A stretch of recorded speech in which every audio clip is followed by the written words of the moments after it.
Is it Toronto? Timmy's to us is like Chick-fil-A to you guys. You know, like that to us, or like in a better perspective, because Tim Hortons to us is very coffee related and everything, so it's kind of like Dunkin' Donuts that you guys got over here. Okay. And it's like really there's a Tim Hortons every corner. Tim Hortons is yummy. Because I've been to lot of this back home. Really? From Ohio? Really? They're all the way up in Yeah, they're northern states. They stop at the Virginia line. I did not know that. Yes, they're in Pennsylvania. Yeah, they're amazing. They're ice caps. Tim Hortons is named after. What is the ice cap? It's an ice cappuccino. Pretty. Oh, cappuccino. Yeah, it's a cappuccino, but they ice it, they blend it, put some, I don't know, it's like kind of like a little coffee. Are we good now? Yes. Are we good? Let's get it. Okay, so hey guys.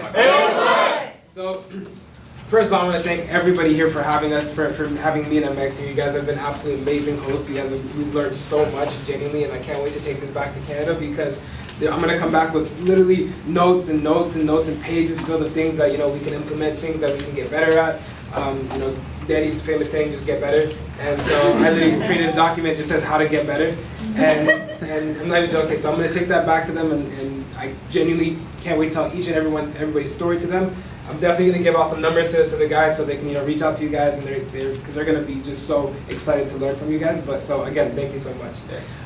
To talk about, I don't want to go on a tangent talking about myself, but I will give myself a little kind of a backstory of how I started, just in case anybody had any questions or kind of going through the same thing. So I started in June of 2021, and I was 17 years old. I was 17 years old, and I was going to get hired for the Verizon of Canada, and they couldn't onboard me because I was too young. I was underage. You have to be 18 to be able to sign all the documents and everything. So for 2 months, I had to hop on a completely separate campaign where they didn't require a federal background check and everything like that. And I did that, and then I remember when I was getting hired, my promoting manager was doing all my onboarding and everything, my admin, and they're just like, wait, so you're born in 2003? And I was like, yeah. So like, you're 17. I'm like, yeah. And they're just like, oh, okay. And then they go and talks to the other manager in the office at the time, like, he's 17. We can't put him on any campaign. We can't put him on the Rogers campaign. And then they were so confused with what to do, and they were just like, okay, just put him on a division that was called Wax. So just put him on Wax. So I went on that division for 2 months, not knowing what the hell I got myself into. I was somebody else super invested. Like I watched Wolf of Wall Street, so I'm like, this is what I'm living my life. Everybody's dressed up in a suit. Everybody's so handsome and beautiful. And I was just like, this is where I want to be. And then we got out to the field, and I'm like, this is not where I want to be. And I remember going out to the field the first time, and I was just so nervous. And this is when this is a retail, it's an event, so we're going ahead and we're pitching people walking by, and I'm like, they're doing this, and they're like, here, go, Alex. And I'm like, no. I'm like, I'm not going nowhere. I'm staying right here. And they're just like, nah, go. And I had to go, and I had to really get out of my comfort zone to go speak to people. And if there was anybody that wanted to quit more than anybody, it was myself. I wanted to quit at least 7 times a day. For every hour I was in the field, I had to text out, yeah, I want to quit now, I want to quit now, I want to quit now. And so I had so many conversations with my upline every single day, trying to literally help me not to quit. And my upline was on a different division. So the same way you guys kind of come in for, your meeting, but you guys head out to the field 1:30, we used to head out to the field 9:30. So and he used to get in at 10, 11. So I never even met my upline for the first 2 months. So he's just telling me, oh, this is your upline, this is your leader, this is the person that's going to be in charge of everything. I never even met him. So I just wanted to quit. I genuinely wanted to quit every single day. I had just turned 18 years old, and I didn't know, I just knew I wanted to be successful, but you're fanatical, you're just like, I'm going to be successful. How? I was like, I don't know, we're going to figure it out as we go. So that was my mentality, and then as I was going through it, I just kind of realized that all the people around me that wanted to make it had just one thing about them. They had tunnel vision. They had tunnel vision to their goals, and they just believed in themselves so much. The biggest thing that I realized going through the program was the people that never made it, the people that always quit, was because they just didn't set a high enough expectation for themselves. Their goals were so minuscule. My genuine piece of advice to anybody is that you want to set big goals to the point where they scare you when you speak about them. Because if you can't, when you're speaking about your goals, if it doesn't shake you to your core, it says because I tell everybody, and it's a huge thing in Canada, I tell everybody, I'm going to be the youngest national consultant. It's hands down. And so, but what's it called? So I tell everybody, I'm going to be the youngest national consultant. I'll tell Danny that, I'm going to be the youngest NC. There's no doubt about it. I know Raph has it right now at 26, 24, I'm not sure when he got promoted. 26, right? So I'm gonna hit it when I'm 22, hands down. So, but I have that, I talk about it so much that whenever I mess up, my upline holds me accountable. He's like, I thought you want to be the youngest national consultant. I was like, I do. He's like, you think you're gonna become the youngest NC with that type of work ethic, or with that, with doing something like that? So I would just set big goals for myself. And going through the program, wanting to quit every single day because it was, I really have to push yourself. And you're not really growing until you want to quit. Because that's when you've reached your limit, and you just keep pushing your limits past that. But I again, going through the program, and then this in Canada, when I'm anemic. So I was knocking in negative 30 degrees. Susie's hand raising her hand too. But I was knocking in in Fahrenheit, it's like -5, -10 degrees. And I'm there and I'm freezing. My hands hurt. We had to, my hands would be purple by the end of the day. I'm there, I'm wearing 4 pairs of thermal socks, 3 pairs of pants, jackets wrapped up, and I'm going, and imagine I look like a marshmallow at this point. And I'm going knocking on doors, and you can't even hear the door knock because I just have these big mittens on, so I'm there and I'm banging, I'm please somebody come out. And so that was and I had to put up with that for about 6 months, and we then we transitioned to a division that made us no money. Genuinely, my biggest paycheck was minimum wage, which at the time, over there is just not feasible to live on. It's $900 in 2 weeks. So that was my biggest paycheck because the client just paid us no money. So we lost tens and thousands of dollars. So the excuse to quit every single day only got bigger. It was just I just want to quit. Why am I here? And I came to Philly for a conference. And that's when I saw, I was like, oh, first of all, America's on a different level right now. They're way better than us. But I just saw the hunger that everybody had. And then I had in myself, I just put it in myself that no matter what, when I look at my step 7, my family, the reason why I want to become successful is that I want to do it for them. I want to make sure I'm setting myself up for them. And if you just have to tell me somebody did it, I believe I can do it now too. As long as it's been done, I'll do it. And that's why I feel like everybody's mentality you should try to adopt is that as long as somebody showed you that it can be done, that means you can do it too. There's nothing special about Danny. As awesome as he is, as special as he makes himself seem, he's really not. Remember when he came visit us, he was this 20-year-old kid as well that, and I was 18 at the time, so I really got to resonate with him, but he just listened to his upline. He just continued working hard. That's all it really took. But you just have to show somebody that's possible. Right? You have to show somebody hitting RC and NC in 1 year like Richard did. You just have to show me that's possible now. And funny enough, Dana Iverson's probably going to be the second person to be able to do that. So I don't know if you guys know about the 4-minute mile. Some of you guys might know it. And it's kind of about somebody, there's the 4-minute mile that was this unbreakable thing. To be able to run, a mile in 4 minutes. And I forgot, I'm not sure the person that was able to beat it. But after he beat it, and it was this national treasure that he accomplished, that same year 16 other people beat it. And they kept beating it and getting closer and closer. Because you just had to tell somebody that it was possible. You had to show them that you can do this. So once, again, I was going through the program, I was just fully convinced. I was like, you just have to show me that this is possible. When I came to the States, I saw it was possible. When I came over here and I saw just the different things, that's why I feel like you're so lucky to have such amazing uplines. But I was just so fortunate to be in that position. And I just knew, since it's possible, I'm going to work relentlessly to do it.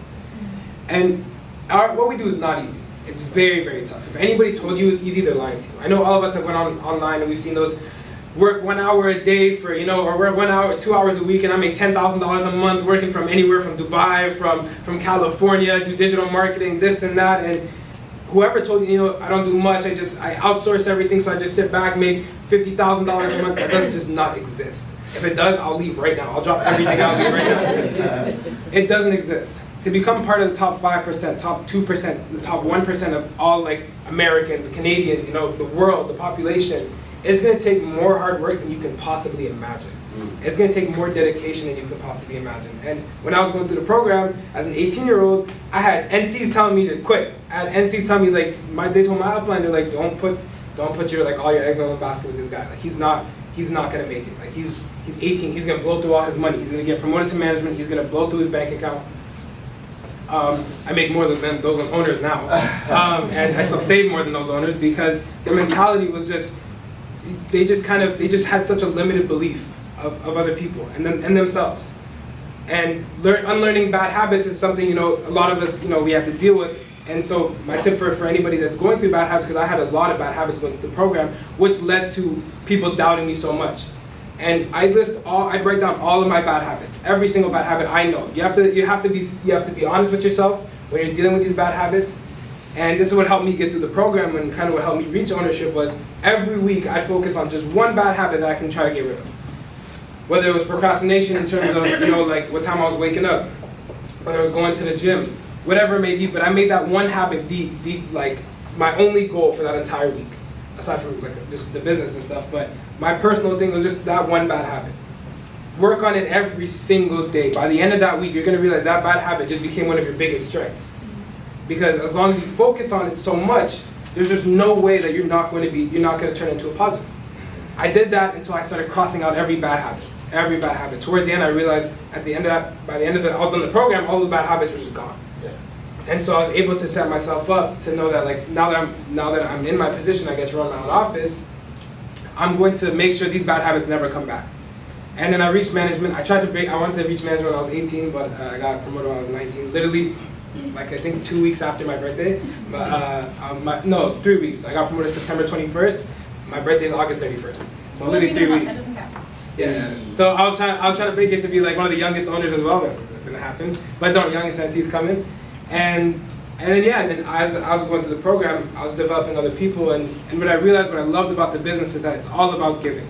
Something Danny, even in his entire org, is that they're just so positive on giving. And the more you try to give, the more you'll get. Genuinely, the more people you try to hold back, and you're trying to, you know, you kind of think of very selfishly, think, because I gotta get here, so this is what I have to do to get here. So I won't focus on like something that we had in our office. We were saying, I don't want to focus on training this person because I gotta hit my own qualifications for leadership.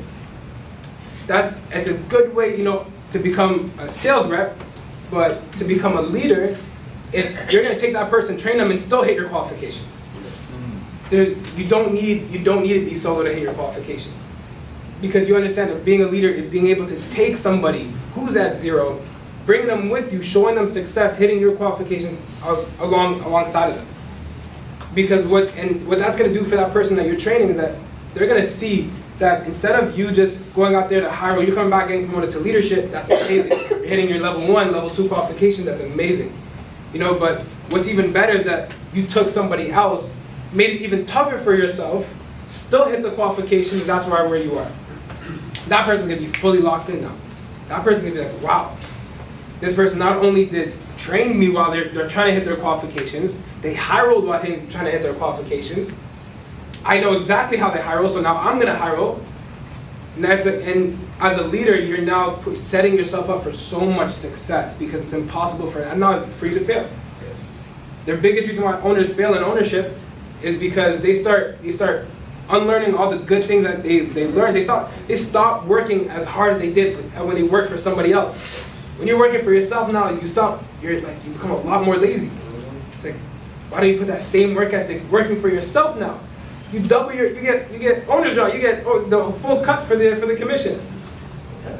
But after that, when I got promoted, I was again one of the like pretty young, so I just made sure I focused. I listened to all my uplines. I fought with a couple of them because I just knew the states were better, and I'm like, let's try to implement this. They're like, no. I was like, let's try to do this. They're like, no. And I was like, okay, I'll do it myself. And because I just noticed that when you guys see an opportunity to be great, take advantage of it. Take advantage of it. And my last thing I'll say, really helped me was, I'm somebody big on like manifestation and just kind of visualization. Seeing where I want to be in the next couple of years, seeing where I want to be in the next couple of months, and visualizing it every single day. A practice I do every single morning and every single night is that I literally sit down, I play like meditation music on my phone, especially when I wake up, and I just close my eyes and I think about where I want to be. And I'm going to do this practice with you guys, but I think about where I want to be in 5 years. And I think of it as if I've already achieved it. Because I have a philosophy in my head. I've already hit every single goal I've ever set out for myself. Time just hasn't caught up yet. So every goal that I could possibly want, any goal, the youngest national consultant, I already hit it. I'm already the youngest national consultant. Time is just still needs to catch up. Once time catches up, that's when I get my award. So as long as you have that mentality that whatever your biggest goal that you guys want to hit, you've already achieved it. Time is just it's you know it's taking long. It's on its way. There's no way why you guys won't be successful. So the last thing I want to do is I want everybody to close their eyes. Everybody, don't fall asleep. But everybody close their eyes, and I want y'all to take 3 deep breaths. In through the nose, out through the mouth, and with every deep breath, I want you guys just to kind of let go of any stress you're starting to feel. Any stress you felt so far, all the problems that you're dealing with, whatever it may be. Just let it go. Keep your eyes closed. Everybody keep your eyes closed. Take one more deep breath. Now I want you guys to visualize yourselves in 5 years from now. Think about where you guys are in 5 years from now. Think about, getting promoted to regional, national. Think about, being able to, you buy your house, you buy your family that brand new house.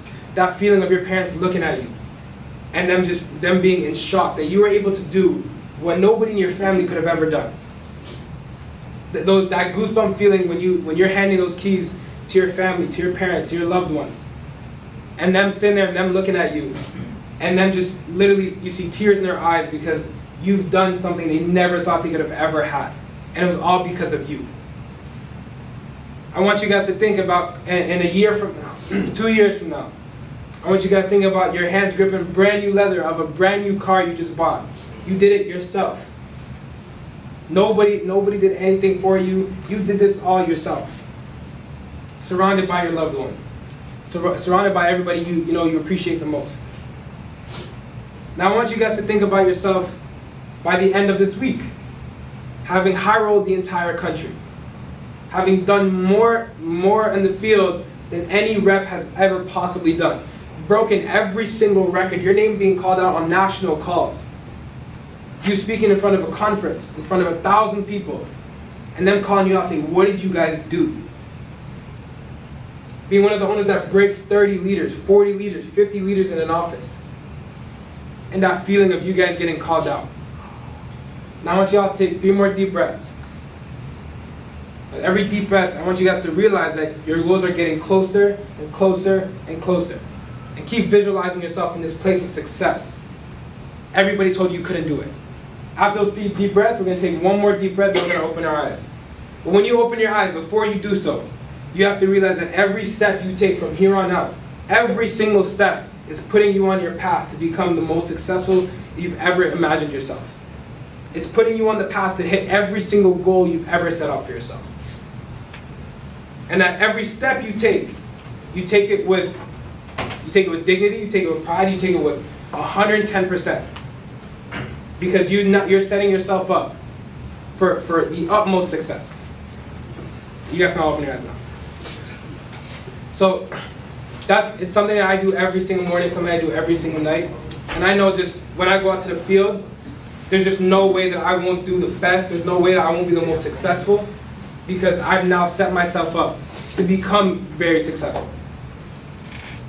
I practice this, I'm not even joking, and I've seen people on the field who've rolled it back to back to back, have gone 0, 0, 0s. Try this practice of them just visualizing themselves hitting 3, 4, 5, 6, 7 in a day. That have, I'm not even joking, have hit maybe 3 in a week. Doing this, they did it for 2 weeks and they became on our high rollers list, hitting 3, 4 a day, 5 a day, 6 a day. And they can attest their entire success to just visualizing themselves to where they saw themselves. So when you feel like you guys are out in the field and you're struggling, and you just don't know why. Sometimes you're doing the right thing, you're saying the right things. You guys, you're not doing anything crazy. But just you don't believe in yourself enough. And sometimes just, visualizing yourself where you guys want to be is that one little push you need to hit every single goal you set out. Juice? Juice!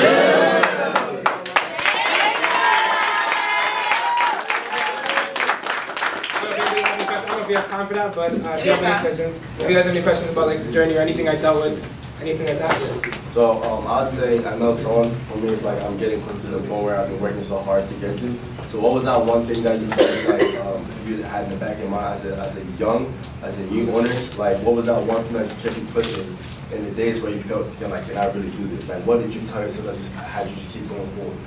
Accountability. I held myself accountable to everything. I remember I was speaking to one of an RC, and I was complaining about my paycheck. I was like, I'm struggling in the field, this and that. And it was just like, I'm gonna tell you one thing: hold yourself accountable. If your paycheck is shit, it's because you're shit. And the second I started holding myself a lot more accountable for hitting my goals and started taking it like when I'm there and I'm struggling, I'm just like, I'm not networking, I'm not speaking to anybody, I'm not doing the things I'm supposed to, I'm just creating excuses. The second I started taking more accountability is when I started making less excuses and when I started seeing more results. I think yes.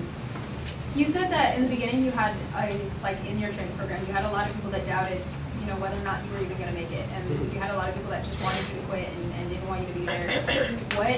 What was it that you said to those people and said to yourself that really kind of detached emotion from that for you? I just thought about the people that mattered the most in my life and realized that anybody that doubts me just doesn't have big enough dreams, right? To have huge dreams, you have to be fanatical and you have to be radical. And I just realized that these people that doubted me, that didn't believe in me, they just didn't have big enough dreams. Because if I see anybody, I believe that if they tell me their story and they tell me the route they're taking, I'm gonna believe that you guys can hit every goal, because those huge dreams, those huge goals, I think are accessible. As long as you work hard, they're there. So when everybody was telling me that, I just thought about the people that mattered the most in my life, and I understood that if they're not contributing anything positive to me, then there's no point in me listening to them. It's like a negative customer. If you tell me no, doesn't mean somebody else is not going to want it. Just somebody else will. I just got to go speak to that person, because that's the person that's going to be the positive. They tell me that my goals, that thing I can do. This person is a negative no. Move on to the next one. Negative Nancy. Anything else? Oh, I have a quick question. Yes. So is your pitch in 2 different languages since you're in Canada? Well, because you're in Toronto area. Yeah. So it's mostly English there, but. Yeah, it's mostly in English, but we do have owners out in Quebec and Montreal. They do have to pitch in French. Yes. Thankfully, I'm not there. Do you guys have any Smarties, by the way? Smarties, yeah, I'm we from do. Canada, so I'm No like. way. Do you have Smarties? Where are you from? I'm from Ontario and Quebec. I moved between the provinces every 2 to 3 years. I And then got this is fellow the longest Canadian. place I've ever lived. But do you guys have any Smarties? I'll buy them off you. I don't have it. You should have told me beforehand. I would have bought you the whole pack. But no, we do. Not in Toronto, but in Quebec, you'd have to pitch in French. Yeah, I was gonna say you cannot You can't. pitch in English in that You can't. province. You get kicked out of the Absolutely. entire province. Entire province. Any other questions? If not, all right. Again, thank you guys so much for having us on. I do want to take a picture with all of you guys, so if you guys don't mind, because I want to take this back to Canada. I don't mind. All right, let's do it.